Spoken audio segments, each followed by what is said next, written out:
Buongiorno da Federica Lago e da Verde Nord-Est. Oggi siamo a Feltre per l'Assemblea Generale dei Soci di Latte Busche, una delle principali cooperative del Veneto della filiera lattiero-casearia.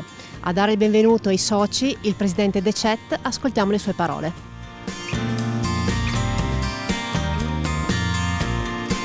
Lo stato di salute di Latte Busche è ottimo, un'assemblea un po' particolare con un bilancio, oserei dire, quasi straordinario del 2025, però una forte preoccupazione per quanto riguarda il 2026.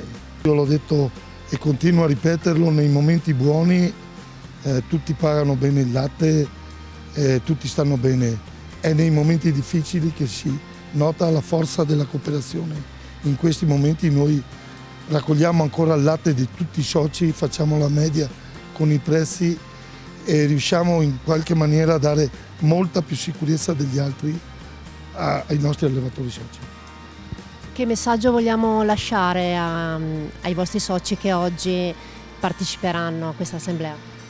Il messaggio è che il momento non è facile, ai soci bisogna dire la verità, però bisogna essere anche ottimisti, c'è anche fuori, è una tempesta e come tutte le tempeste prima o dopo finirà, noi dobbiamo essere ancora qui per andare avanti.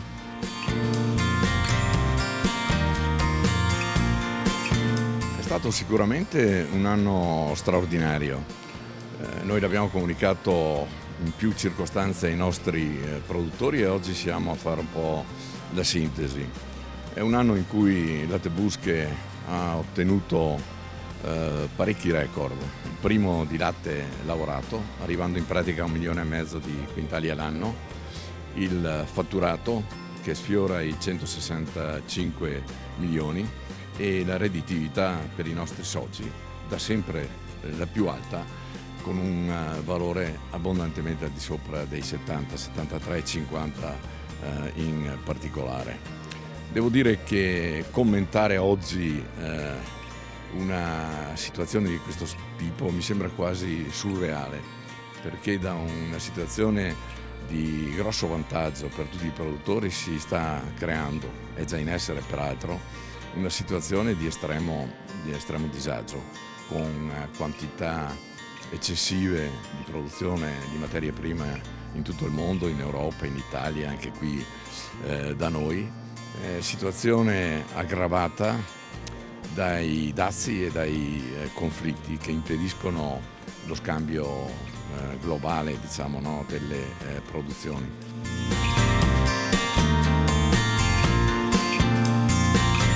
Io sono arrivato in ottobre, ma ho preso l'incarico ufficiale del 1° di gennaio. Entro in una realtà bellissima ma molto impegnativa perché le aspettative sono alte. Ho la fortuna di trovare appunto una squadra che mi sembra di aver già capito va molto bene. L'annata invece che ci aspetta è particolarmente difficile. Per difficile il settore l'abbiamo visto, voi stessi avete fatto una trasmissione molto esplicativa l'altra sera con i nostri presidenti, per cui già avete sentito cosa aspetta il 2026, sto surplus di latte. Mi trovo a gestire questa situazione, è una bella sfida, dobbiamo mettere in campo tutte le forze di Latte Busche. Latte Busche ha dei bei prodotti, ha una forte penetrazione, dobbiamo cavalcare proprio questi, forzare e aumentare la vendita del Piave all'estero, che già è iniziata, per cui poter consumare più latte, mantenere alto sempre lo standard di qualità per i prodotti che ci sono e cercare poi anche di sviluppare qualche linea industriale di prodotti proprio per far fronte a queste situazioni che potenzialmente potrebbero essere ripetitive negli anni.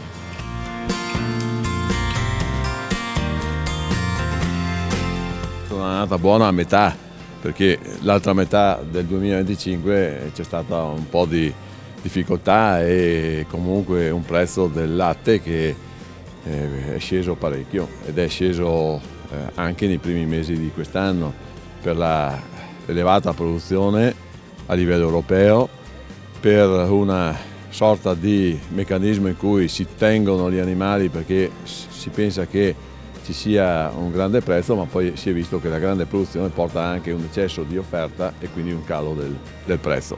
Che fare? Sembra dai primi segnali che ci sia un rallentamento della produzione perché è tutto correlato.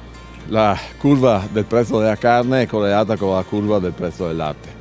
più carne c'è vuol dire più macellazioni ci sono, più animali produttivi vengono eliminati e più la carne va giù. Il prezzo della carne ad oggi è elevato, adesso comincia a scendere. Scendendo il prezzo della carne si ripensa che ci sia una sorta di inversione del prezzo, della curva del prezzo del latte. Bisogna chiaramente, io ieri ero a Roma e oggi c'è un tavolo nazionale importante sul fissare il nuovo prezzo del latte. Bisogna cercare di attuare una serie di strategie. C'è l'ennesima riprova di un'azienda e di una cooperativa assolutamente frizzante e viva, che in questi anni ha saputo non solo fare innovazione, ma anche ritagliarsi fette di mercato che magari ad una prima, diciamo così, disamina superficiale nessuno penserebbe che un'azienda comunque decentrata come quella di Lattebusche possa arrivare.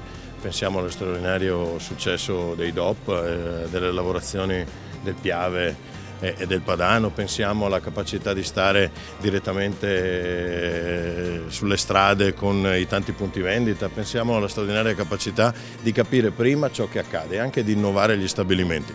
Io credo che con questo approccio resiliente anche le sfide di adesso, che sono sfide difficili perché per una nazione che si apre al mondo come noi e che quindi accetta anche che ci possa essere concorrenza, e la più grande concorrenza da parte di tutto il mondo, con regole certe come abbiamo fatto al governo, poi debba trovare sempre nuovi mercati, nuovi sbocchi per quello che è un mercato vivo, e quel mercato del latte è un mercato vivo.